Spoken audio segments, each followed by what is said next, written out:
Victory or death, the fights that forged empires. You know how some wars just become footnotes in history books? Brief little bursts of violence, mostly forgotten. But then there are the other ones. The ones that are more like crucibles. Imagine these white-hot fires where whole nations were hammered into shape, where the lives of millions were changed forever, and where the actual map of the world got a major rewrite.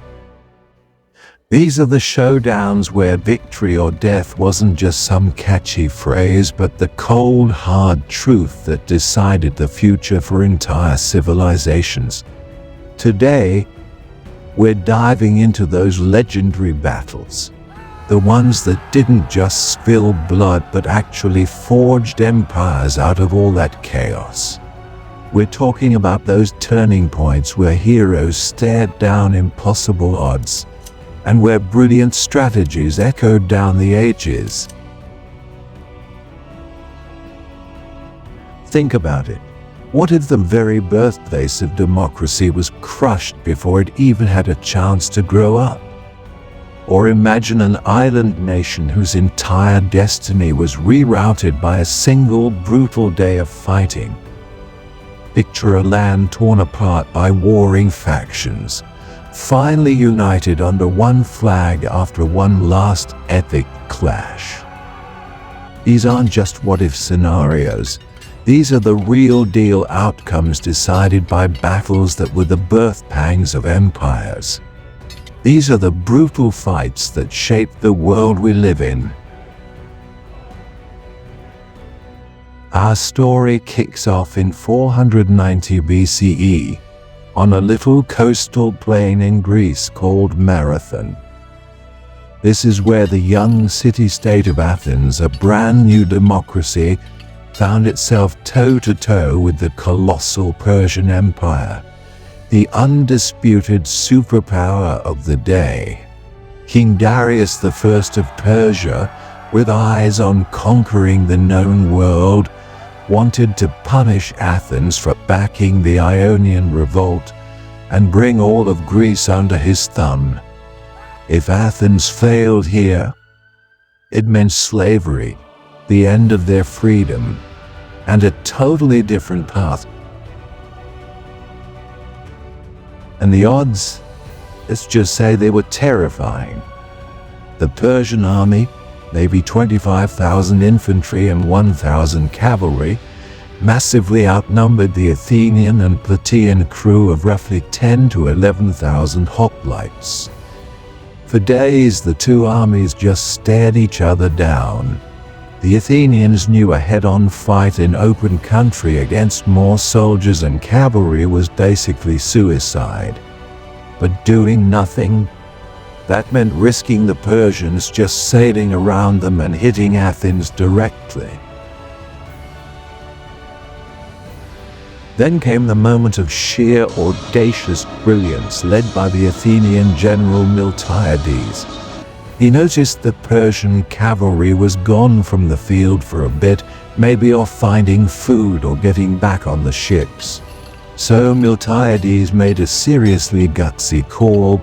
He ordered the Greek line to charge. But this wasn't your average charge. The Greeks thinned out their center and beefed up their flanks. As they got closer, they full-on sprinted the last stretch to spend less time under Persian arrow fire, a move that totally shocked the enemy. The Persian infantry, all confident with their superior numbers, started pushing back the weaker Greek center. But that was exactly the plan.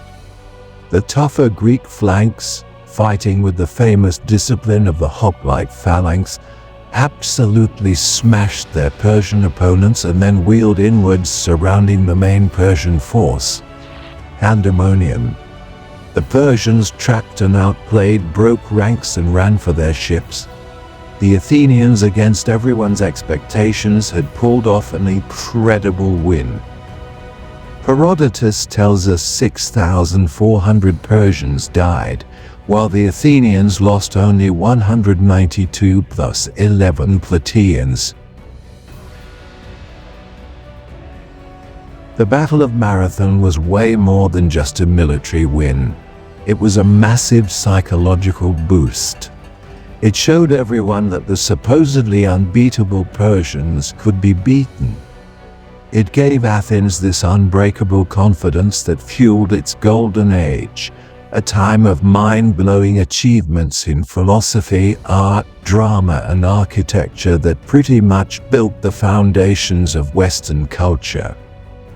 This victory kept Greece independent, let Athenian democracy thrive, and spread its ideas. Let's jump forward over 1500 years to 1066 CE. This year would go down as probably the most famous date in English history. On a hill near England's south coast, two armies were about to collide, their leaders both saying they had the right to the English throne. This was the Battle of Hastings. So King Edward the Confessor had died without any kids, leaving a giant question mark over who was in charge. Harold Godwinson, a really powerful Anglo-Saxon earl, was crowned king, but across the English Channel, William, Duke of Normandy, said he was the rightful king. He claimed Edward had promised him the throne, and even that Harold himself had sworn to support him during an earlier, rather awkward visit to Normandy. So, William got a massive invasion fleet. Meanwhile, Harold had just dealt with another invader. Harold Hardrada, the King of Norway, had attacked northern England. Harold Godwinson, in an incredible feat, marched his army north at lightning speed and won a huge victory at Stamford Bridge. But just as his exhausted troops were trying to catch their breath, news came. William had landed at Pevensey.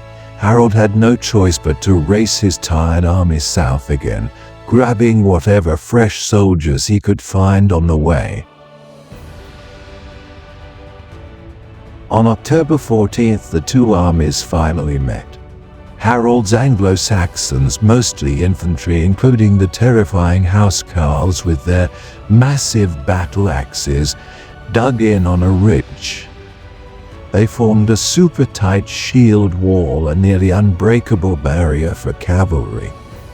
William's Norman army was a mix of archers, infantry, and critically a whole lot of knights on horseback. This moment might have sparked an idea for the. As evening started to set in after hours of non-stop fighting, King Harold Godwinson was killed. Traditionally, it's said he was hit by an arrow to the eye, though other stories say he was cut down by Norman knights.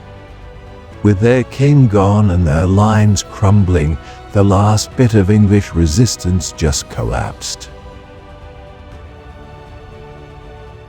William's victory at Hastings was total. He marched on London and was crowned King of England on Christmas Day, 1066. The Norman conquest, sealed by this single battle, was a massive turning point. It brought an end to centuries of Anglo-Saxon rule and kicked off a whole new era. The English nobles were mostly replaced by Normans. French became the language of the powerful and influential, which fundamentally changed the English language itself.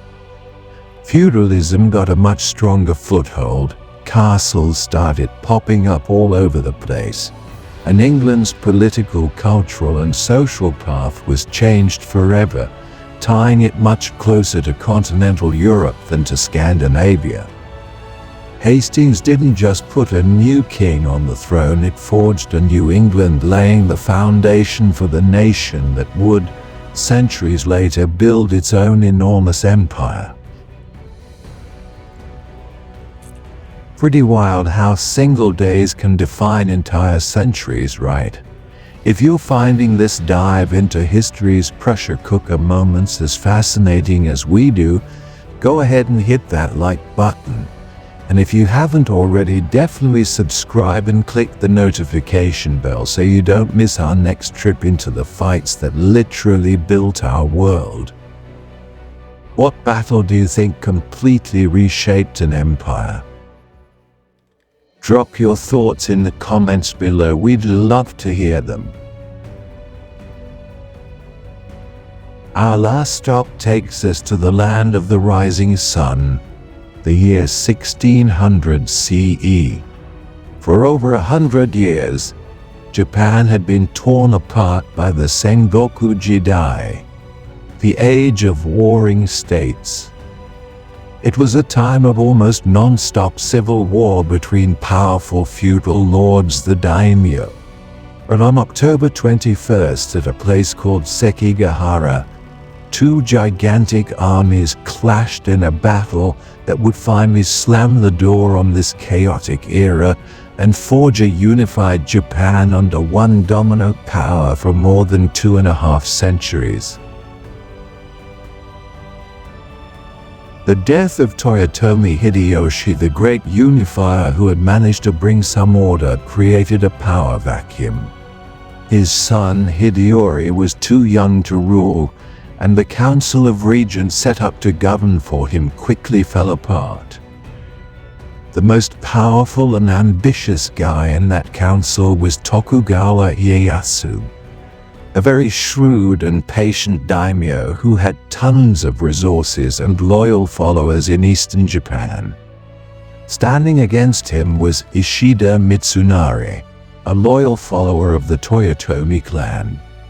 Mitsunari managed to pull together a coalition of Western daimyo who were desperate to stop Ieyasu's growing power. So the stage was set for a massive showdown. Armies with tens of thousands of soldiers each headed for Sekigahara, a super important strategic crossroads. Ishida Mitsunari, leading the Western Army, had snagged a strong defensive position, hoping to box in Ieyasu's Eastern Army. The morning of the battle was super foggy, which just added to the tension and made everything uncertain. When the fog finally lifted, the battle exploded with incredible ferocity. For hours the fighting was brutal and often a complete stalemate. Ieyasu's forces, even though there were a lot of them, really struggled to break Mitsunari's well-placed lines. But Sekigahara wasn't going to be decided by just numbers or clever tactics. Betrayal was about to play the starring role. You see, Tokugawa Ieyasu had been secretly cutting deals with several of the Western daimyo who were officially on Mitsunari's side. The biggest fish among these was Kobayakawa Hideaki.